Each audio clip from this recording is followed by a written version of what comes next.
Body ಒಳಗೆ ಏನೇನು problem ಇತ್ತು ಅಂತ ನನಗೆ ಗೊತ್ತಿರಲಿಲ್ಲ. ಆದರೆ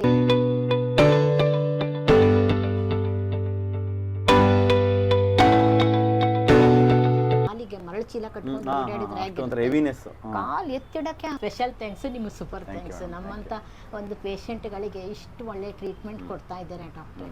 ತುಂಬ ತುಂಬ ಥ್ಯಾಂಕ್ಸ್ ನಿಮಗೆ. ನಮಸ್ಕಾರ. ನಮ್ಮ ಜೊತೆ ಇದ್ದಾರೆ ವನಿತಾ ಹೆಗಡೆ ಅಂತ, 55 ವರ್ಷ ವಯಸ್ಸು.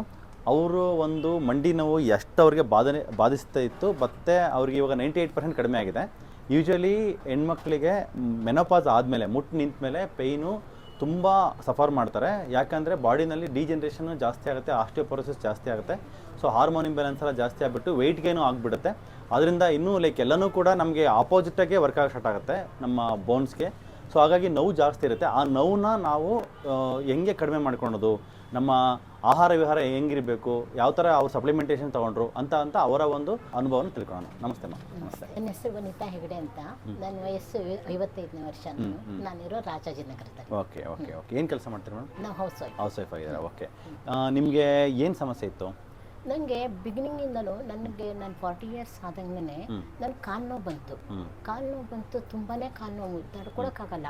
ಬಟ್ ಎಲ್ಲಿಂದ ಅಂದರೆ ಈ ಮಂಡಿಯಿಂದ ಕೆಳಗಡೆ, ಮೇಲ್ಗಡೆ ಏನೂ ಪೇನ್ ಇಲ್ಲ ನನಗೆ. ಆಮೇಲೆ ಏನಾಯಿತು, ಈ ಪೇನ್ ಬಂತ ಅಂತ ನಾನು ಡಾಕ್ಟ್ರ್ ಕನ್ಸಲ್ಟ್ ಮಾಡಿದೆ, ಆಯುರ್ವೇದಕ್ಕೆ ಹೋದೆ. ಆಯುರ್ವೇದದಲ್ಲಿ 3 ವರ್ಷ ತಗೊಂಡೆ, ಅದಷ್ಟೇ ಆಯಿತು. ಆಮೇಲೆ ಮತ್ತೆ ಅಲೋಪತಿ ಬಂದೆ. ಅಲೋಪತಿ ಸ್ವಲ್ಪ ನನಗೆ ಹೀಲ್ ಆಗ್ತಾ ಬಂತು. ಆಮೇಲೆ 2017 ನಾನು ಫುಲ್ ಬಾಡಿ ವೇಟ್ ಕಡಿಮೆ ಮಾಡ್ಕೊಂಡ್ಬಿಟ್ಟೆ. ನನಗೆ ಪೇನೇ ಇರಲಿಲ್ಲ, ಏನು ಪೇನ್ ಇರಲಿಲ್ಲ. ಆಮೇಲೆ ನೆಕ್ಸ್ಟು ಅದರೊಳಗೆ ನಾನು ಮೇಂಟೈನ್ ಮಾಡ್ತಾ ಹೋದೆ. 22ನ ಸ್ವಲ್ಪ ಗೇನ್ ಆಯಿತು ಮತ್ತು ವೇಟು. ಇವಾಗ ನಂಗೆ ಮೆನೋಪಾಸ್ ಆಯಿತು. ಮೆನೋಪಾಸ್ ಆದ ತಕ್ಷಣ ಸಿಕ್ಕಾಪಟ್ಟೆ ಪೇನ್ ಬಂತು. ಒಂದೇ ಸಾರಿ ಜೋರಾಗ್ಬಿಟ್ಟು. ಆದರೆ ಐ ಆಮ್ ಲಕ್ಕಿ. ಯಾಕೆ ಅಂದರೆ ನಾನು ಮೆನೋಪಾಸ್ ಆಗಿ 10 ಮಂತ್ಸ್ ಆಗಿತ್ತು. ಜಸ್ಟ್ ಅವಾಗಲೇ ಬಂದಿಲ್ಲಿ ಜಾಯಿನ್ ಆದೆ. ನನಗೆ ಪ್ರೀಮಿಯಂ ಟ್ರೀಟ್ಮೆಂಟ್ ಸಿಕ್ಕಿದೆ. ನಂಗೆ ತುಂಬ ಅಂದರೆ ತುಂಬ ಹೆಲ್ಪ್ ಆಯಿತು. ನನ್ನ ಬಾಡಿ ಒಳಗೆ ಏನೇನು ಪ್ರಾಬ್ಲಮ್ ಇತ್ತು ಅಂತ ನನಗೆ ಗೊತ್ತಿರಲಿಲ್ಲ. ಆದರೆ ಎಲ್ಲದೂ ನನ್ನ ನಿಧಾನಕ್ಕೆ ಕ್ಯೂರ್ ಆಗ್ತಾ ಬರ್ತಾ ಇದೆ. ನಿದ್ದೆ ಚೆನ್ನಾಗಿ ಬರ್ತಾ ಇದೆ. ಎಸಿಡಿಟಿ ಸ್ವಲ್ಪ ಇದೆ, ಇಲ್ಲ ಅಂತ ಹೇಳ್ತಾ ಇಲ್ಲ. ಬಟ್ ಅದನ್ನು ನಾನು ಬ್ಯಾಲೆನ್ಸ್ ಮಾಡ್ಕೋಬೇಕು. ಅದು ನನ್ನ ಕೈಲಿದೆ. ಮತ್ತು ನಾಲ್ಗೆಯಲ್ಲಿ ಯಾವಾಗಲೂ ದಪ್ಪ ಬರ್ತಾ ಇತ್ತು ವೈಟ್ ಆಗಿ, ಇವಾಗ ಬರ್ತಾ ಇಲ್ಲ. ಇಲ್ವೇ ಇಲ್ಲ, ಕ್ಲೀನ್ ಆಗಿದೆ, ವೈಟ್ ಪ್ಯಾಚೇ ಇಲ್ಲ. ಆರಾಮಾಗಿದ್ದೀನಿ, ನಿದ್ದೆ ಚೆನ್ನಾಗಿ ಮಾಡ್ತಾ ಇದ್ದೀನಿ. ಆಮೇಲೆ ಹಸಿವೆ ಆಗ್ತಾ ಇದೆ ನನಗೆ.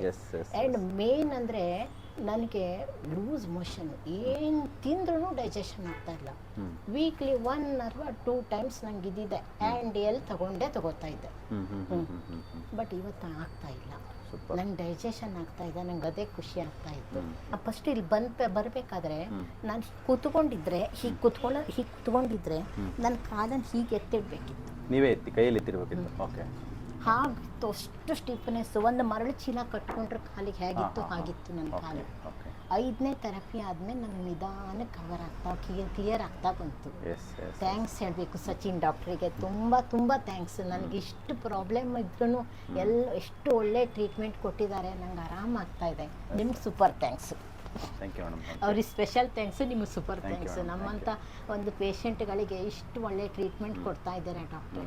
ತುಂಬ ಥ್ಯಾಂಕ್ಸ್ ನಿಮಗೆ. Thank you madam. Thank you. ಸ್ನೇಹಿತರೆ, ಮುಖ್ಯವಾಗಿ ಮೇಡಮ್ ಹೇಳಿದ್ದು 10 ತಿಂಗಳಿಂದ ಪೇಯ್ನ್ ಜಾಸ್ತಿ ಆಯ್ತು. ಅಂದರೆ ಮೆನೋಪಾಸ್ ಆದ ತಕ್ಷಣ ಪೇಯ್ನು ಸಿವಿಯರ್ ಆಯಿತು.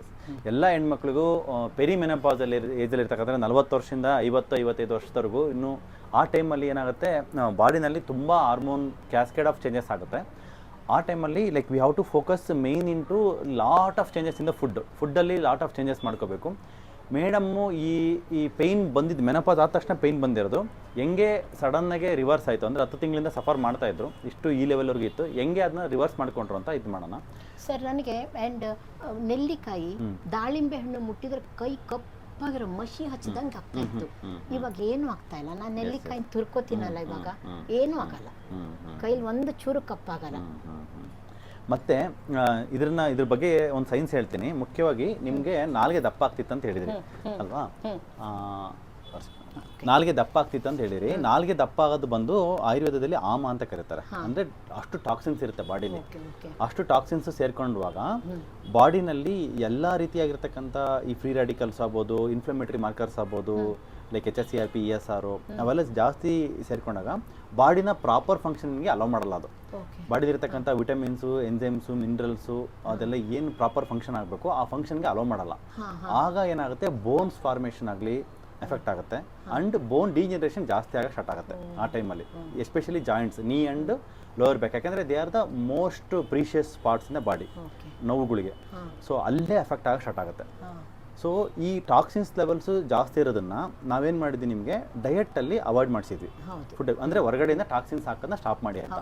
ಆ ಟಾಕ್ಸಿನ್ಸ್ನ ಸ್ಟಾಪ್ ಮಾಡಿಸ್ಬಿಟ್ಟು ಈ ಆಲ್ರೆಡಿ ಬಾಡಿಲಿರ್ತಕ್ಕಂಥ ಟಾಕ್ಸಿನ್ಸ್ ರಿಮೂವ್ ಮಾಡಬೇಕಲ್ಲ, ಅದಕ್ಕೆ IV ಡಿಟಾಕ್ಸ್ ಥೆರಪಿ ಅಂದರೆ IV ಡಿಟಾಕ್ಸ್ ಇಂಜೆಕ್ಷನ್ಸ್ ಕೊಡ್ತಾ ಹೋಗಿ, ಕಿಲೇಷನ್ ಥೆರಪಿ ಅಂತ.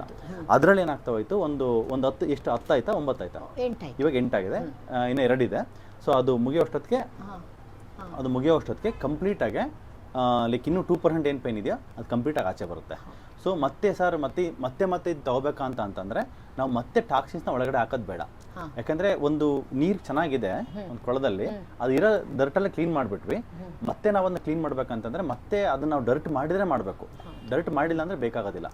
ಡರ್ಟ್ ಮಾಡೋದು ಹೆಂಗೆ ಅಂತಂತಂದರೆ, ನಾವು ಏನು ಇನ್ಫ್ಲಮೇಟರಿ ಫುಡ್ ಇದಾವೋ ಅಥವಾ ಐ ಗ್ಲೂಟೆನ್ನು, ಐ ಡೈರಿ ರಿಚ್ ಫುಡ್ಸು ಅಂದರೆ ಮಿಲ್ಕು, ಇನ್ಸುಲಿನ್ ರೆಸಿಸ್ಟೆನ್ಸ್ ತುಂಬ ಆಗುತ್ತೆ, ಅದರಲ್ಲಿ ಗಟ್ಟು ಹಾಳಾಗುತ್ತೆ. ಯಾಕಂದರೆ 5 ವರ್ಷ 10 ವರ್ಷ ಮಕ್ಕಳು ವಯಸ್ಸಾದಮೇಲೆ ಬಾಡಿಲಲ್ಲಿ ಮಿಲ್ಕ್ನ ಡೈಜೆಸ್ಟ್ ಎಂಜೈಮ್ಸು ಲೈಕ್ ತುಂಬ ಡಿಪ್ ಆಗುತ್ತೆ. ಅದೇನೋ ಲೈಕ್ ಎಲ್ಲ ಫುಡ್ ಡೈಜೆಸ್ಟ್ ಮಾಡೋಂಗೆ ಮಾಡ್ತಾ ಇರುತ್ತೆ. ಕೆಸಿನ್ 1 ಪ್ರೋಟೀನ್ ಇರುತ್ತೆ ಅದರಲ್ಲಿ. ಆವಾಗ ಗಟ್ಟು ಹಾಳಾಗುತ್ತೆ. ಮತ್ತು ಲೈಕ್ ಆಲ್ ಡೈರಿ ಮತ್ತು ನೆಕ್ಸ್ಟ್ ಬಂದು bakery products like maida and ಇದು ಗ್ಲೂಟೆನ್, ಮೈದಾ ಆ್ಯಂಡ್ ಚಪಾತಿ, ಗೋಧಿ, ವೀಟ್, ಅದನ್ನು ಅವಾಯ್ಡ್ ಮಾಡೋದು. ಮತ್ತು ರಿಫೈನ್ಡ್ ಶುಗರ್ಸು, ಮತ್ತು ರಿಫೈನ್ಡ್ ಕಾರ್ಬೋಹೈಡ್ರೇಟ್ ಲೈಕ್ ಬೇರೆದೆಲ್ಲ ಏನು ಬರುತ್ತಲ್ಲ, ಲೈಕ್ ರಿಫೈನ್ಡ್ ಕಾರ್ಬೋಹೈಡ್ರೇಟ್ ಅಂತಂದರೆ ಈ ಲೈಕ್ ಬೇಕರಿನಲ್ಲಿ ಸಿಗ್ತಾವಲ್ಲ ರಿಫೈನ್ಡ್ ಶುಗರು, ರಿಫೈನ್ಡ್ ಕಾರ್ಬೋಹೈಡ್ರೇಟ್, ಅವನ್ನ ನಾವು ಅವಾಯ್ಡ್ ಮಾಡ್ತಾ ಹೋಗೋಣ ಫ್ಯೂಚರ್ಗೆ ಅದನ್ನ ಅವಾಯ್ಡ್ ಮಾಡ್ತಾ ಹೋಗೋಣ. ನೀವು ನಿಮ್ಮ ಒಂದು ಆಹಾರ ಪಥ್ಯದಲ್ಲಿ ಏನನ್ನು ಚೇಂಜ್ ಮಾಡ್ಕೊಂಡಿದ್ದೀರಿ? ನಾನು ಬೆಳಗ್ಗೆ ಎಕ್ಸಸೈಸ್ ಮಾಡ್ತೀನಿ, ಜಿಮ್ಮಿಗೆ ಹೋಗ್ತೀನಿ. ನಾನು ಬೆಳಗ್ಗೆ ಪ್ರತಿ ದಿವಸನೂ 5:30 ಜಿಮ್ಮಿಗೆ ಹೋಗ್ತೀನಿ. ಜಿಮ್ಮಿಂದ ಬಂದ ತಕ್ಷಣ ಮೊದಲು ಬೆಳಗ್ಗೆ ಎದ್ದ ತಕ್ಷಣ ಬಿಸಿ ನೀರು ಕುಡಿತೀನಿ, ಒಂದು ಸ್ವಲ್ಪ ಸಾಲ್ಟ್ ಹಾಕ್ಕೊಂಡು 2 ಚಮಚ ಕೊಬ್ಬರಿ ಎಣ್ಣೆ ತೊಗೊಂಡ್ಬಿಟ್ಟು ಬಿಸಿ ನೀರು ಕುಡಿದ್ಬಿಟ್ಟು ನಾನು ಜಿಮ್ಮಿಗೆ ಹೋಗಿ ನಂದೆಲ್ಲ ಕೆಲಸ ಮುಗಿಸ್ಕೊಂಡು ಜಿಮ್ಮಿಗೆ ಹೋಗ್ಬಿಡ್ತೀನಿ. ಎಷ್ಟು ಗಂಟೆಗೆ ಎದ್ದೇಳ್ತೀರಾ ನೀವು? ನಾನು 4ರಿಂದ 4:15. Super super. ರೆಗ್ಯುಲರ್ ಅದು ಅಭ್ಯಾಸ ಆಗ್ಬಿಟ್ಟಿದೆ. 4ರಿಂದ 4:15 ಎದ್ದೇಳ್ತೀನಿ. ಜಿಮ್ಮಿಗೆ 5:30 ಇರ್ತೀನಿ, ಜಾಯಿನ್ ಆಗ್ತೀನಿ. 6:45 ನಮ್ಮ ಮನೆ ಬರ್ತೀನಿ. ಮನೆ ಬಂದ ತಕ್ಷಣ 7 ಗಂಟೆ ಕರೆಕ್ಟ್ 7 ಗಂಟೆಗೆ ನಾನು ಇದ್ರದ್ದು ಬೂದುಗುಂಬಳಕಾಯಿ ಜ್ಯೂಸ್ ಕುಡಿತೀನಿ. ಒಂದು 300 ml ಅಷ್ಟು ಕುಡಿತೀನಿ. ಆಮೇಲೆ ಒಂದು ಅವರ್ ಬಿಟ್ಟು ಕೊತ್ತಂಬರಿ ಸೊಪ್ಪು ಮತ್ತು ಇದ್ರದ್ದು ನೆಲ್ಲಿಕಾಯಿ ಹಾಕ್ಕೊಂಡು ಸ್ವಲ್ಪ ಸಾಲ್ಟ್ ಹಾಕ್ಕೊಂಡು ಜ್ಯೂಸ್ ಮಾಡ್ಕೊಂಡು ಕುಡಿದ್ಬಿಡ್ತೀನಿ. ಅವೆರಡು ನನ್ನ ಹೊಟ್ಟೆ ಫುಲ್ಫಿಲ್ ಆಗುತ್ತೆ. ಆಮೇಲೆ ನೆಕ್ಸ್ಟ್ 11 ಗಂಟೆ ಹೊತ್ತಿಗೆ ಸ್ವಲ್ಪ ಹಸಿವೆ ಆದಂಗೆ ಆಗುತ್ತೆ. ಈ ಬಟರ್ ಮಿಲ್ಕ್ ಇರುತ್ತಲ್ಲ, ನಮ್ಮನೇಲಿ ಬೆಳಗ್ಗೆನೆ ಮಜ್ಜಿಗೆ ಎಲ್ಲ ತೆಗೆದು ಬೆಣ್ಣೆ ತೆಗೆದು ಇಟ್ಕೊಂಡು ಬಿಡ್ತಿರ್ತೀನಿ. ಹಾಗೆ ಅದರ ಆ ಮಜ್ಜಿಗೆನೇ ಕುಡಿದ್ಬಿಡ್ತೀನಿ 1 ಗ್ಲಾಸ್ ಫುಲ್ಲು. ತುಂಬ ಹೊತ್ತಾ 1 ಗಂಟೆ ಕರೆಕ್ಟಾಗಿ ಊಟ ಮಾಡ್ತೀವಿ. ಅದು ರೆಡ್ ರೈಸು ಇದು ಬರುತ್ತಲ್ಲ, ಅದು ರಾಜಮುಡಿ ಅಕ್ಕಿ ನಾವು ತಿಂತೀವಿ. ಅದು ಮತ್ತು ಮನೆಯಲ್ಲೇ ಬೆಳೆದಿದ್ದು. ಆ ಅಕ್ಕಿನೇ ನಾನು ಒಂದು ಬೌಲ್ ಮಾಡ್ಕೊಂಡಿದ್ದೀನಿ. ಆ ಬೌಲ್ ಮೆಸರ್ಮೆಂಟಲ್ಲಿ ಅಷ್ಟು ತೊಗೋತೀನಿ. ತರಕಾರಿ ಒಂದು ಸ್ವಲ್ಪ ತೊಗೋತೀನಿ. ಆಮೇಲೆ ಮತ್ತೆ ಬಟರ್ ಮಿಲ್ಕೇನೆ ಆಗೋಯ್ತು. ಆಮೇಲೆ ಮಧ್ಯಾಹ್ನ ಸಾಯಂಕಾಲ 4 ಗಂಟೆ ಹೊತ್ತಿಗೆ ಜೀರಿಗೆ ಕಷಾಯ, 1 ಗ್ಲಾಸ್ ಫುಲ್ ಜೀರಿಗೆ ಕಷಾಯ ಕುಡಿತೀನಿ. ನೈಟಲ್ಲಿ ತರಕಾರಿನೋ ಅಥವಾ ಪನ್ನೀರ್ ಮಾಡ್ಕೊಂಡು ಪನ್ನೀರ್ಗೆ ಏನಾದ್ರು ಮಿಕ್ಸ್ ಮಾಡ್ಕೊಂಡು 6 ಗಂಟೆ ಒಳಗೆ ಮುಗಿಸ್ಕೊಂಡ್ಬಿಡ್ತೀನಿ. ಸೂಪರ್. 6 ಗಂಟೆ ಮೇಲೆ ಏನು ತಿನ್ನಲ್ಲ? 6 ಗಂಟೆ ಮೇಲೆ ಏನು ಮುಟ್ಟಲ್ಲ. ಗ್ರೇಟ್. ಸೂರ್ಯಾಸ್ತ ಆದ್ಮೇಲೆ ಏನು ಮುಟ್ಟಲ್ಲ.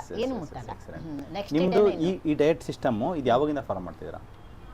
ನಾನು ಮೊದಲಿಂದ ಡಯಟ್ ಮಾಡ್ತಾ ಇದ್ದೆ, ಬಟ್ ಈ ಸಿಸ್ಟಮಿಂದ ಬಂದಿಗೆ 6 ತಿಂಗಳಿಂದ. ಇಷ್ಟು ಸ್ಟ್ರಿಕ್ಟಾಗಿ ಇಷ್ಟು ಚೆನ್ನಾಗಿ ಮಾಡ್ಕೊಂಡು ಬರ್ತಾ ಇದ್ದೆ ಇಲ್ಲಿಂದ. ಯಾವ ಸ್ವೀಟು ತಿನ್ನಬೇಕು ಕಾಣಿಸಲ್ಲ, ಏನೂ ಮಾಡಲ್ಲ. ಮೊದಲು ನನಗೆ ಕಿಚನ್ನಲ್ಲಿ ನಿಂತ್ಕೊಳ್ಬೇಕಾದ್ರೆ ಕಾಲು ಇಷ್ಟು ನೋವು ಬರ್ತಿತ್ತು. ಇವಾಗ 1ರಿಂದ 1.5 ತಾಸು ಬೇಕಾದ್ರೂ ನಿಂತ್ಕೋತೀನಿ, ಏನೂ ನೋವು ಬರಲ್ಲ. ಆರಾಮಾಗಿ 3/4 ಗಂಟೆ ಹೀಗೆ ಕಾಲು ಮಡ್ಚ್ಕೊಂಡು ಕುತ್ಕೋತೀನಿ ನಾನು, ಏನೂ ತೊಂದರೆ ಇಲ್ಲ. ಸೂರ್ಯ ನಮಸ್ಕಾರ ಮಾಡ್ತೀನಿ. ಜೂನ್ 21ರಿಂದ ಸ್ಟಾರ್ಟ್ ಮಾಡಿದ್ದೀನಿ ಯೋಗ ಡೇ ಟೈಮ್. ವಾರದಲ್ಲಿ 3 ದಿನ ಯೋಗ ಮಾಡ್ಕೋತೀನಿ. ವಾರದಲ್ಲಿ 3 ದಿನ ಜಿಮ್ ಮಾಡ್ತೀನಿ. ಜಿಮ್ಮಲ್ಲಿ ಏನು ಮಾಡ್ತೀರಾ? ಜಿಮ್ಮಲ್ಲಿ ನಾನು ಸ್ಟ್ರೆಂಥನಿಂಗ್ ಅಷ್ಟೇ, ವೆಯ್ಟ್ ಎಲ್ಲ ಜಾಸ್ತಿ ಮಿಷನರೀಸ್ ಇಲ್ಲ ಯೂಸ್ ಮಾಡಲ್ಲ. ಕರೆಕ್ಟ್. ಓನ್ಲಿ ಜಸ್ಟ್ 2 ಡೇಸ್ ಆಯ್ತು ಲೆಗ್ ಎಕ್ಸ್ಟೆನ್ಷನ್ ಮಾಡ್ತಾ ಇದ್ದೀನಿ. ಅಂದ್ರೆ ಜಸ್ಟ್ ಕಾಲು 10 kg ಹಾಕೊಂಡು ಜಸ್ಟ್ ಇಷ್ಟ ಎಕ್ಸ್ಟೆನ್ಷನ್ ಮಾಡ್ತಾ ಇದ್ದೀನಿ, ಲೆಗ್ ಕರ್ಲಿ ಕ್ವಾಡ್ರಿಸೆಪ್ಸ್ ಮತ್ತೆ ಇದು ಬರಲಿ ಹಾ ಹಾ ಸ್ವಲ್ಪ ಸ್ಟ್ರೆಂತ್ ಬರಲಿ ಕಾಲಿಗೆ ಅಂತ. ಅದು ಮತ್ತೆ ಮನೇಲಿ ಬ್ಯಾಂಡ್ ತಗೊಂಡಿದ್ದೀನಿ, 10 kg ಬ್ಯಾಂಡ್, ರೆಸಿಸ್ಟೆಂಟ್ ಬ್ಯಾಂಡ್ ತಗೊಂಡಿದ್ದೀನಿ. ಅದು ಹಾಕೊಂಡು ಜಸ್ಟ್ ಹೀಗೆ ಮಾಡ್ತಾನೆ ಇರ್ತೀನಿ ಆವಾಗ.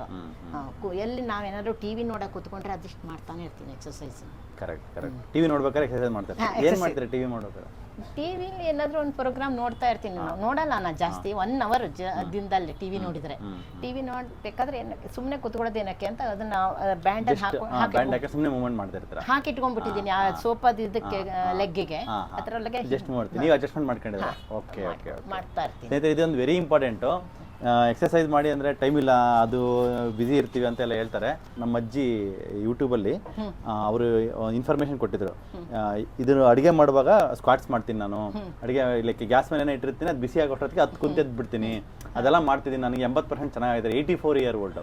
ಸೊ ಆ ಥರ ಅವ್ರಿಗೆ ಆಗಿರುತ್ತೆ ಕಸ್ಟಮೈಸ್ ಮಾಡ್ಕೊಂಡಿದ್ದಾರೆ. ಹಂಗೆ ನಿಮ್ಮಿಂದ ನಮ್ಮ ಯೂಟ್ಯೂಬ್ ವೀಕ್ಷಕರು ಏನು ಕಲಿಬೇಕಂದ್ರೆ, ಸುಮ್ಮನೆ ಕುತ್ಕೊಂಡಿರ್ತಾರೆ ಸೀರಿಯಲ್ ನೋಡ್ಬೇಕು, ಅವಾಗೆಲ್ಲ ಸುಮ್ಮನೆ ಇದಿರೋದಕ್ಕಿಂತ ಏನೋ ಕಾಲ್ ಮೂವ್ಮೆಂಟ್ ಮಾಡೋದು, ಕೈ ಮೂವ್ಮೆಂಟ್ ಮಾಡೋದು, ಏನೋ ಒಂದು ಆಕ್ಟಿವಿಟಿ ಮಾಡ್ತಾ ಇದ್ರೆ ಸ್ವಲ್ಪ ಬ್ಲಡ್ ಸರ್ಕ್ಯುಲೇಷನ್ ಆಗುತ್ತೆ. ಆಮೇಲೆ ಮಸಲ್ಸ್ ಸ್ವಲ್ಪ ಟೋನ್ ಮೇಂಟೈನ್ ಆಗುತ್ತೆ. ಮಸಲ್ ಟೋನ್ ಮೇಂಟೈನ್ ಆಗುವಾಗ ಜಾಯಿಂಟ್ಸ್ ಮೇಲೆ ಬೀಳೋ ಪ್ರೆಸರ್, ನಡೆಯುವಾಗ ಜಾಯಿಂಟ್ಸ್ ಮೇಲೆ ಬೀಳೋ ಪ್ರೆಸರ್ ಕಡಿಮೆ ಆಗುತ್ತೆ. ಇದು ಈ ಒಂದು ಸೆಡೆಂಟರಿ ಲೈಫಿಂದ ನಾವು ದೂರ ಬರ್ಬೋದು. ಮೂಮೆಂಟ್ ಎಷ್ಟಿರುತ್ತೋ ಲೈಕ್ ದೂರ ಬರ್ಬೋದು. ಹಂಗಾಗಿ ಸೂಪರ್ ಮಾಡ್ಬೋದು, ಅದು ದಟ್ ಈಸ್ ರಿಯಲಿ ಗ್ರೇಟ್. ಆಮೇಲೆ ಮುಂಚೆ ನಿಮ್ಮ ಆಹಾರ ಲೈಕ್ ತುಂಬ ವರ್ಷಗಳಿಂದ ಹಳೆ ಮೆಥಡಲ್ಲಿ ನಿಮ್ಮ ಆಹಾರ ಹೆಂಗಿತ್ತು ಅವಾಗ? ನನ್ನ ಆಹಾರ, ನಾನು ಬೇಕರಿ ಫುಡ್ ಯಾವತ್ತೂ ಮುಟ್ಟಲ್ಲ, ಓಕೆ, ಚಾಟ್ಸ್ ತಿನ್ನಲ್ಲ, ಅವೆರಡೂ ನಾನು ಯಾವತ್ತೂ ಮುಟ್ತಾ ಇರಲಿಲ್ಲ. ಏನಪ್ಪ ಅಂದ್ರೆ ಸ್ವೀಟು, ತುಂಬಾ ಸ್ವೀಟ್ ತಿಂತಾ ಇದ್ದೆ. ಆ ಡಬ್ಬ ಖಾಲಿ ಆಗಬೇಕು, ಆಮೇಲೆ ನಾನು ಸುಮ್ಮನಿರ್ಬೇಕು, ಅಷ್ಟು ನಾನು ಸ್ವೀಟ್ ತಿಂತಾ ಇದ್ದೆ. ಇವಾಗ ಸ್ವೀಟ್ ಕಡೆ ಮುಖನೂ ಹಾಕಲ್ಲ ನಾನು. ಎಷ್ಟು ದಿನದಿಂದ? ಈಗ 6 ತಿಂಗಳಿಂದ. ಫೆಬ್ರವರಿ ಇಲ್ಲಿ ಬಂದ್ರೆ ಫೆಬ್ರವರಿನಲ್ಲಿ ಅಲ್ವಾ? ಆಲ್ಮೋಸ್ಟ್ ಅವಾಗಿಂದ ಕಂಪ್ಲೀಟ್ ಬಿಟ್ಬಿಟ್ಟಿಲ್ಲ, ಪೂರ್ಣ ಬಿಟ್ಟು. ಬೆಲ್ಲದ್ದು ಇಲ್ಲ, ಯಾವುದೂ ಇಲ್ಲ, ಬೆಲ್ಲದು ಮುಟ್ಟಲ್ಲ. ಒಂದು ತಿಂದ್ರೆ ಮತ್ತೊಂದು ತಿನ್ಬೇಕು ಅಂತ. ಹೌದೌದು, ನಿಜ ನಿಜ ನಿಜ ನಿಜ ಕರೆಕ್ಟ್. ಯಾಕಂದ್ರೆ ಸ್ವೀಟ್ಸ್ ಅಲ್ಲಿ ಮುಖ್ಯವಾಗಿ ಎಫೆಕ್ಟ್ ಆಗೋದು ಬಂದು ಫ್ರಕ್ಟೋಸ್. ಫ್ರಕ್ಟೋಸ್ ಅನ್ನೋದು ಒಂದು ಕಂಟೆಂಟ್ ಲಿವರ್ಗೆ ಡ್ಯಾಮೇಜ್ ಮಾಡುತ್ತೆ. ಇವಾಗ ನಿಮ್ಗೆ ಹೆಂಗೆ ವೆಯ್ಟ್ ಲಾಸ್ ಎಷ್ಟಾಗಿದೆ? 6 kg ಆಗಿದೆ. 6 kg ವೆಯ್ಟ್ ಲಾಸ್ ಆಗಿದೆ. ಅದು ಫ್ಯಾಟಿ ಲಿವರ್ ಇರೋದ್ರಿಂದ ಸ್ವಲ್ಪ ಸ್ಲೋ ಆಗಿದೆ. ಇವಾಗ ಫ್ಯಾಟಿ ಲಿವರ್ ಹೋಗಿರುತ್ತೆ ಮೋಸ್ಟ್ಲಿ. ಇವಾಗ ಇದು ಸ್ಕ್ಯಾನಿಂಗ್ ಮಾಡಿದ್ದು ಯಾವಾಗ? ನಿಮ್ದು ಮಾರ್ಚಲ್ಲಿ ಮಾಡಿಸಿದ್ವಿ, ಮಾರ್ಚ್ 15ಕ್ಕೆ ಮಾಡಿಸಿದ್ವಿ. ಅವಾಗ ಅದ್ರ ಗ್ರೇಡ್ 1 ಫ್ಯಾಟಿ ಲಿವರ್ ಇದೆ. ಇವಾಗ ಗ್ರೇಡ್ 1 ಫ್ಯಾಟಿ ಲಿವರ್ ಮೋಸ್ಟ್ಲಿ ಹೋಗಿರ್ಬೋದು. ಇನ್ನೊಂದು ಸ್ಕ್ಯಾನಿಂಗ್ ನೆಕ್ಸ್ಟ್ ಬಂದಾಗ ರಿಪೀಟ್ ಮಾಡ್ಕೊಂಬಿಟ್ಟು ಬರೋಣ. ಫ್ಯಾಟಿ ಲಿವರ್ ಹೋಗಿತ್ತಂದ್ರೆ ಫಾಸ್ಟಾಗಿ ವೆಯ್ಟ್ ಲಾಸ್ ಆಗುತ್ತೆ. ನೀವು ಫ್ರಕ್ಟೋಸ್ ಸ್ಟಾಪ್ ಮಾಡಿದ್ರಲ್ಲ, ಲೈಕ್ ಆಲ್ ಈ ಸಕ್ಕರೆ, ಬೆಲ್ಲ, ಅವು ಇವೆಲ್ಲ ಬಿಟ್ಟಿರೋ ಹನಿ ಮತ್ತು ಕಲ್ ಸಕ್ಕರೆ ಅವೆಲ್ಲ ಕಂಪ್ಲೀಟಾಗಿ ಬಿಟ್ಟಿರೋದ್ರಿಂದ ನಿಮ್ಮ ಬಾಡಿ ತುಂಬ ಹೆಲ್ತಿಯಾಗಿರುತ್ತೆ. ಇವೆಲ್ಲ ರೀಸೆಂಟಾಗಿ ಒಂದು 50 ವರ್ಷ 100 ವರ್ಷದಿಂದ ಬಂದಿರೋ ಇವೆಲ್ಲ. ಮುಂಚೆಲ್ಲ ಇದೆಲ್ಲ ಇರಲೇ ಇಲ್ಲಲ್ಲ, ಸ್ವೀಟ್ಸ್ ಅನ್ನೋ ಕಾನ್ಸೆಪ್ಟ್ ಇರಲ್ಲ. ಬಟ್ ಆ ಥರ ಆಗಿದೆ. ಬಟ್ ಅದನ್ನು ಅವಾಯ್ಡ್ ಮಾಡಿರೋದ್ರಿಂದ ಬೋನ್ಗೆ ತುಂಬ ಹೆಲ್ತ್ ಬರುತ್ತೆ. ಬೋನ್ಸ್ಗೆ ಎಸ್ಪೆಷಲಿ ನಾವು ಯಾವಾಗ ಸ್ವೀಟ್ ತಿಂತೀವೋ ಆಗ ಬೋನು ಡಿಮಿನರಲೈಸ್ ಆಗುತ್ತೆ.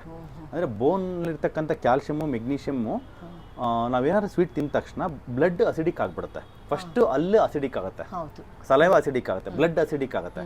ಅಸಿಡಿಕ್ ಅದನ್ನ ಬಾಡಿ ಆಲ್ಕಲಿನಿಟಿ ಮೇಂಟೈನ್ ಮಾಡಲೇಬೇಕು. ಆಲ್ಕಲಿನಿಟಿ ಮೇಂಟೈನ್ ಮಾಡೋಕ್ಕೆ ಇರ್ತಕ್ಕಂಥದ್ದು ಕ್ಯಾಲ್ಶಿಯಮ್ ಆ್ಯಂಡ್ ಮೆಗ್ನೀಷಿಯಮ್ ಬೋನಿಂದ ರಿಲೀಸ್ ಆಗಿಬಿಟ್ಟು ಬ್ಲಡ್ಡಿಗೆ ಬರುತ್ತೆ. ಸೊ ಆಗ ಬ್ಲಡ್ಡಲ್ಲಿ ಮೇಂಟೈನ್ ಆಗುತ್ತೆ, ಬಟ್ ಬೋನ್ ವೀಕ್ ಆಗುತ್ತೆ. ಸಲೈವದಲ್ಲಿ ಮೇಂಟೈನ್ ಆಗುತ್ತೆ, ಬಟ್ ಟೀತ್ ವೀಕ್ ಆಗುತ್ತೆ. ಯಾಕೆ ಸ್ವೀಟ್ ತಿನ್ನೋರಿಗೆ ಕೆರೀಸ್ ಆಗುತ್ತೆ, ಯಾಕೆ ಸ್ವೀಟ್ ತಿನ್ನೋರಿಗೆ ಬೋನ್ ಪೇನ್ ಜಾಸ್ತಿ ಅಂತಂದ್ರೆ because of this is the science behind it. ನನಗೆ ಮೊದಲು ಸಕ್ಕರೆ ತಿಂದಾಗ ನಾಲ್ಗೆಲ್ಲಿ ಹುಳಿ ಬರ್ತಾ ಇತ್ತು, ಹುಳಿ ಆಗ್ತಾ ಇತ್ತು. ಆಮೇಲೆ ಸಕ್ಕರೆ ಇದು ನನಗೇನೋ ಆಗ್ತಾ ಇದೆ, ಬೇಡ ಬೇಡ ಕೆಮಿಕಲ್ಸ್ ಟಾಕ್ಸಿಸಿಟಿ ಆಗಿರುತ್ತೆ, ಜಾಸ್ತಿ ಆಗಿರುತ್ತೆ ಕೆಮಿಕಲ್. ನೀವು ಹೇಳ್ದಂಗೆ ಟಾಕ್ಸಿಸಿಟಿ ಜಾಸ್ತಿ ಆಗಿರುತ್ತೆ, ಬಾಡಿಗೆ ಅದು ಬೇಡ ಅಂತ ಸಿಗ್ನಲ್ ಕೊಡಬೇಕು. ಈ ಥರ ಅದನ್ನ ಆ ಟೇಸ್ಟ್ನ ಮ್ಯಾನಿಪುಲೇಟ್ ಮಾಡಿದೆ ಆ ಥರ. ಸೊ ಆಮೇಲೆ ಮತ್ತೆ ನೀವು ಕಂಪ್ಲೀಟಾಗಿ ಬೇರೆ ಏನಾದ್ರು ಬೆನಿಫಿಟ್ ಆಗ್ತಾ ಇತ್ತು ಮೇಡಮ್? ಬೇರೆ ಏನು ಬೆನಿಫಿಟ್? ಒಂದು ನಿಮಿಷ ನನ್ನ ಬ್ಯಾಗಲ್ಲಿ ಪ್ಲೀಸ್ ಪ್ಲೀಸ್ ಪ್ಲೀಸ್ ಪ್ಲೀಸ್ ನಾನೆಲ್ಲ ನೋಟ್ ಮಾಡ್ಕೊಂಡ್ಬಿಟ್ಟಿದ್ದೀನಿ. ಓ ಎಕ್ಸಲೆಂಟ್. ಸ್ನೇಹಿತರೆ, ಮುಖ್ಯವಾಗಿ ಇವನ್ ನೀವು ಹಾಸ್ಪಿಟ್ಲಿಗೆ ಬರುವಾಗ ನಿಮ್ಮಲ್ಲಿ ಏನಿರ್ತಕ್ಕಂಥ ಪ್ಲಸ್ ಏನಾಗಿದೆ ಮತ್ತು ಇನ್ನೂ ಏನೇನೆಲ್ಲ ಇಂಪ್ರೂವ್ಮೆಂಟ್ ಆಗಬೇಕು ಅದನ್ನ ದಯವಿಟ್ಟು ನೋಟ್ ಮಾಡ್ಕೊಂಬಿಟ್ಟು ಬನ್ನಿ. ಅದರಿಂದ ಡಾಕ್ಟರ್ಸ್ಗೂ ಕ್ಲಾರಿಟಿ ಸಿಗುತ್ತೆ. ಮೆಡಿಕೇಷನ್ಸಲ್ಲಿ ಯಾವುದೇನೆಲ್ಲ ವೇರಿಯೇಷನ್ ಮಾಡ್ಬೋದು ಅಂತ ನಮಗೂ ಒಂದು ಐಡಿಯಾ ಬರುತ್ತೆ. ಮತ್ತು ನಿಮಗೂ ಕೂಡ ಒಂದು ಕಾನ್ಫಿಡೆನ್ಸ್ ಬರುತ್ತೆ, ಓಕೆ ನನಗೆ ಇಷ್ಟು ಕಡಿಮೆ ಆಗಿದೆ, ನನಗೆ ಇನ್ನೂ ಇಷ್ಟು ಕಡಿಮೆ ಆಗಬೇಕು ಅಂತ ಒಂದು ನಿಮಗೆ ಕಂಪ್ಲೀಟ್ ನಿಮ್ಮ ಒಂದು ಹೆಲ್ತ್ ಡೆವಲಪ್ಮೆಂಟ್ ಬಗ್ಗೆ ಒಂದು ಪ್ಲಾನ್ ಸಿಗುತ್ತೆ. ಸೊ ಇದನ್ನು ಮಾಡಿ. Yes madam. ಮತ್ತು ನುಗ್ಗೆಕಾಯಿ, ಸೋಯಾಬೀನು, ಈ ಸೋಯಾ ಚಂಕ್ಸ್ ಎಲ್ಲ ತಿಂದ್ರೆ ನಂಗೆ ಆಗಲ್ಲ, ಪೇನ್ ಬರುತ್ತೆ ಕಾಲಿಗೆ. ಸೋಯಾ ಚಂಕ್ಸ್ ಯಾಕಂತಂದ್ರೆ soya chunks is not a natural food, it is a laboratory made. Okay okay. It is a complete laboratory made. Soya bean itself is a laboratory made. Anyhow it is not a healthy food. ಅದನ್ನ ತಗೊಂಡ್ರೆ normal ಆಗಿರೋ ತಗೊಂತ ಇದ್ದಾರೆ ಅಂದ್ರೆ stop ಮಾಡಿಸ್ತೀವಿ. ಈಗ ಸಕ್ಕರೆ ತಿಂತಾರೆ ಅಂದ್ರೆ ನಾರ್ಮಲ್ ಆಗಿರೋ ಬೇಡ, ಸುಮ್ಮನೆ ಯಾಕೆ ಬಾಡಿ ಹಾಳು ಮಾಡ್ಕೊಂತೀರ ಅಂತ. ಹಂಗೆ ಸೋಯಾಬೀನ್ ತಿಂದ್ರೆ ಬೇಡ ಅಂತೀವಿ, ಅದು ಬೇಡ. ಆಮೇಲೆ ನುಗ್ಗೆ ಸೊಪ್ಪು ತಿನ್ಬೋದು. ಅದು ನುಗ್ಗೆಕಾಯಿ ತಿಂದ್ರೆ ಸ್ವಲ್ಪ ನೋವು ಬರುತ್ತೆ. ನುಗ್ಗೆ ಸೊಪ್ಪು ಓಕೆ, ಏನೂ ಆಗಲ್ಲ. ಇನ್ನು ಸ್ವಲ್ಪ ದಿನ ಸರ್, ಇನ್ನೂ ಸ್ವಲ್ಪ ಬಾಡಿ ಇನ್ನು ನೆಕ್ಸ್ಟ್ ಲೆವೆಲ್ಗೆ ಆಗಲಿ, ಡಿಟಾಕ್ಸ್ ಆಗಲಿ, ಇನ್ನೂ ಸ್ವಲ್ಪ ವೆಯ್ಟ್ ಲಾಸ್ ಅಂದ್ರೆ ಫ್ಯಾಟಿ ಲಿವರ್ ಹೋಗ್ಲಿ, ಆಗ ಅದು ಮೆಟಬಾಲಿಸಮ್ ಚೆನ್ನಾಗಾದ್ರೆ ನುಗ್ಗೆಕಾಯಿ ತಿಂದ್ರೆ ಬರಲ್ಲ. ಮೊನ್ನೆ 7 hours ಕೂತ್ಕೊಂಡು ಜರ್ನಿ ಮಾಡಿದ್ದೀನಿ. ನಮ್ಮ ಊರಿಗೆ ಹೋಗ್ಬೇಕಿತ್ತು, ಬಟ್ ಏನು ಪೇನ್. ನಿಮ್ದು ಯಾವ ಊರು? ನಮ್ದು ಬನವಾಸಿ ಅಂತ, ಗೊತ್ತು ಬನವಾಸಿ. ಅಲ್ಲಿ ಅವರು. ನಾವು ಇಲ್ಲಿಗಿದ್ದು 30 ವರ್ಷ ಆಯ್ತು. ಬೆಂಗಳೂರಿಗೆ ಒಂದು 30 ವರ್ಷ. 7 ಅವರ್ ಜರ್ನಿ ಮಾಡಿ 7 hours ಜರ್ನಿ ಮಾಡಿದ್ದೀನಿ, ಕುತ್ಕೊಂಡು ಹೋಗಿದ್ದೀನಿ, ಏನು ನೋವು ಬಂದಿಲ್ಲ. ಯಾವಾಗೆಲ್ಲ ಇಂಪ್ರೂವ್ಮೆಂಟ್ ಆಗುತ್ತೆ ಅಂತ ಹೇಳುವಾಗ ನಮಗೊಂದು ಸ್ಯಾಟಿಸ್ಫ್ಯಾಕ್ಷನ್ ಅದು. ಯಾಕಂದ್ರೆ ಅಷ್ಟು ದೂರ ನಂಬ್ಕೊಂಡು ಬರ್ತೀರಿ. ಅಲ್ಲಿ ಮಲ್ಲೇಶ್ವರಂ ಹಾಸ್ಪಿಟಲ್ ಯಾವ್ದು ಇಲ್ವಾ, ಇದೆ ರಾಜನಗರ ಅಲ್ಲಿ ಸುತ್ತಮುತ್ತ, ಬಟ್ ಅಲ್ಲಿಂದ ಇಲ್ಲಿ ಬರ್ತಿರಲ್ವಾ, ನಂಬ್ಕೊಂಡು ಬಂದಿರೋರಿಗೆ ಒಂದು ರಿಸಲ್ಟ್ ಸಿಗ್ಬೇಕು ಸರ್. ಇಲ್ಲ, ಅಕ್ಟೋಬರ್ನಲ್ಲೇ ನಾನು ವಿಡಿಯೋ ನೋಡಿದ್ದೆ. ಅಕ್ಟೋಬರ್ದಲ್ಲೇ ನೋಡ್ಕೊಂಡಿದ್ದೇನೆ. ಬಟ್ ನನ್ನ ಮಗಳ ಮದುವೆ ಇತ್ತು, ಅದಕ್ಕೋಸ್ಕರ ನಾನು ಬರಕ್ ಡಿಸೆಂಬರ್ದಲ್ಲಿ ಮದುವೆ ಇತ್ತು. ಸೊ ಹೇಗೋ ಒಂದು ಪೇನ್ ಕಿಲ್ಲರ್ ತಗೊಂಡು ಅದನ್ನ ಹಾಗೆ ದುಡ್ದೆ. ಇನ್ನು ನನ್ನ ಹತ್ರ ಪೇನ್ ಕಿಲ್ಲರ್ ತಗೊಳ್ಳೋಷ್ಟು ಪೇನ್ ಇರ್ತಾ ಇತ್ತು, ಅಷ್ಟು ಪೇನು. ನಾನು ಹೇಳಿದ್ದೇನಲ್ಲಪ್ಪ, ಕಾಲಿಗೆ ಮರಳು ಚೀಲ ಕಟ್ಕೊಂಡು ಓಡಾಡಿದ್ರೆ ಕಾಲು ಎತ್ತಿಡಕ್ಕೆ ಆಗ್ತಾ ಇರ್ಲಿಲ್ಲ ನಂಗೆ, ಅಷ್ಟು ಹೆವಿ ಇತ್ತು. 5ನೇ ಹೆಲ್ತ್ ನಿಮ್ ಮುಖದಲ್ಲೇ ಕಾಣ್ತಾ ಇದೆ. Like your face is glowing literally. ನಿಜವಾಗ್ಲೂ ನಂಗೆ ಎಷ್ಟು ಹೆಲ್ದಿ ಆಗಿದ್ದೀನಿ ಅಂದ್ರೆ, ನಿದ್ದೆ ಮಾತ್ರ ನಂಗೆ ನಿದ್ದೆನೇ ಇರ್ಲಿಲ್ಲ. ನಾನು ಏನೋ ಆಗ್ಬಿಡ್ತೀನಿ ಅನ್ಕೊಂಡಿದ್ದೆ. ನಾನು ನಿದ್ದೆ ನಂಗೆ ಚೆನ್ನಾಗಿ ಬರ್ತದೆ. ಮನುಷ್ಯನಿಗೆ ಏನಿಲ್ಲ ಅಂದ್ರೆ ನಿದ್ದೆ ಮಾತ್ರ ಇರ್ಬೇಕು ಮೇಡಮ್.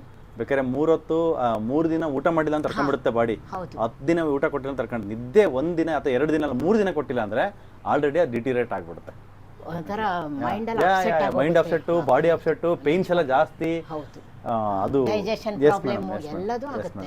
ಅದು ನನಗೆ ಇವಾಗ 6 and 7 hours ಇನ್ನೂ ಚೆನ್ನಾಗಿ ಮಲ್ಕೊಳ್ಳಿ ಮೇಡಮ್. ಈಗ ನೀವು 6 ಗಂಟೆಗೆ ಫುಡ್ ಸ್ಟಾಪ್ ಮಾಡ್ತಿರಲ್ಲ, 6 ಗಂಟೆ ಮೇಲೆ ಹೇಳ್ತೀನಲ್ಲ, ಒಂದು 9-9:30 ಮಲ್ಕೊಂಡ್ರೆ ಬೆಳಗ್ಗೆ ಆರಾಮಾಗಿ ಇನ್ನೂ ಮಲ್ಕೊಳ್ಳಿ. Yes best time to sleep.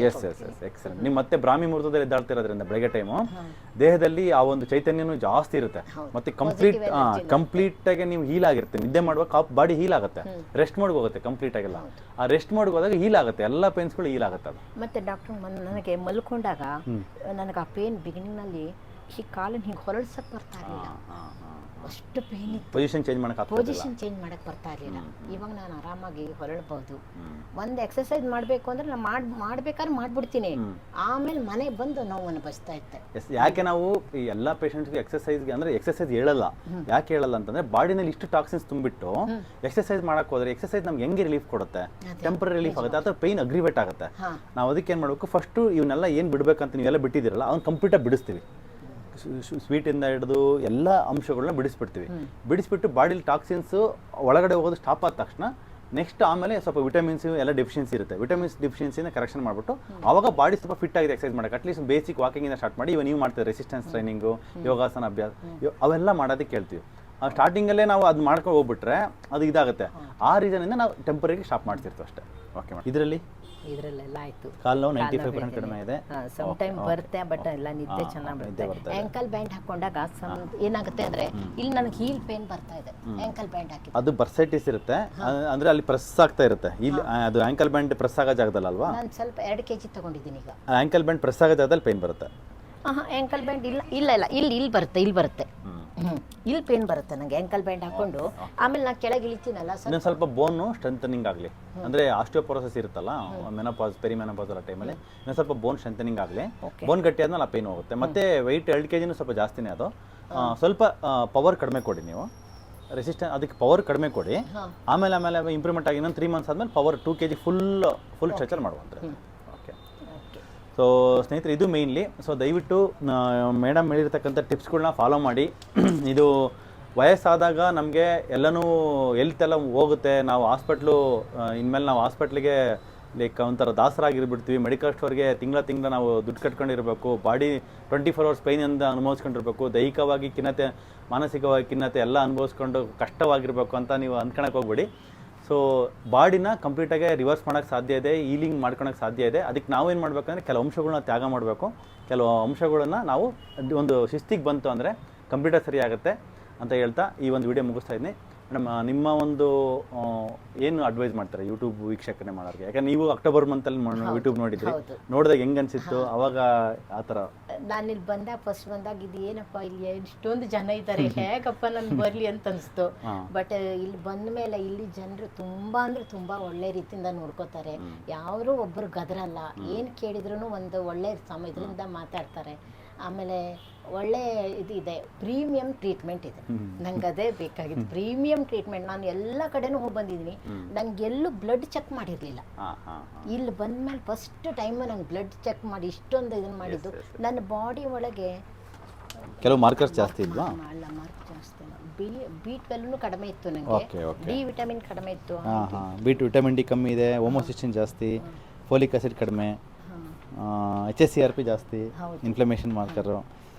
ನಾವು ಏನಕ್ಕೆ ಬ್ಲಡ್ ಟೆಸ್ಟ್ ಮಾಡ್ತೀವಿ ಅಂದರೆ ಈ 108 ಟೆಸ್ಟ್ಗಳು ಇದು ಎಲ್ಲ ಯಾಕೆ ನನಗೆ ಪ್ರಾಬ್ಲಮ್ ಇದೆ ಅಂತ ನನಗೆ ಇಲ್ಲಿ ಬಂದ ಮೇಲೆ ಲೆಡ್ ನನಗಿದೆ ಅಂತ ನಾನು, ಯಾಕಂದರೆ ಹೆವಿ ಮೆಟಲ್ಸು ನಾವು ಎಷ್ಟೋ ಜನ ಎಲ್ಲೋ ಕಡೆ ಎಷ್ಟೋ ಜಾಗದಲ್ಲಿ ಮಾಡಲ್ಲ. ಅದನ್ನು ನಾವು ಯಾಕೆ ಮಾಡ್ತೀವಿ ಅಂದರೆ, ನೀವು ಹೇಳಿರ ಟಾಕ್ಸಿನ್ಸ್ನ one of the heavy metal toxins ಬಂದು ಹೊಡೋದು ಲೈಕ್ ಸ್ಟ್ರಾಂಗೆಸ್ಟ್ ಟಾಕ್ಸಿನ್ಸ್ ಇದು.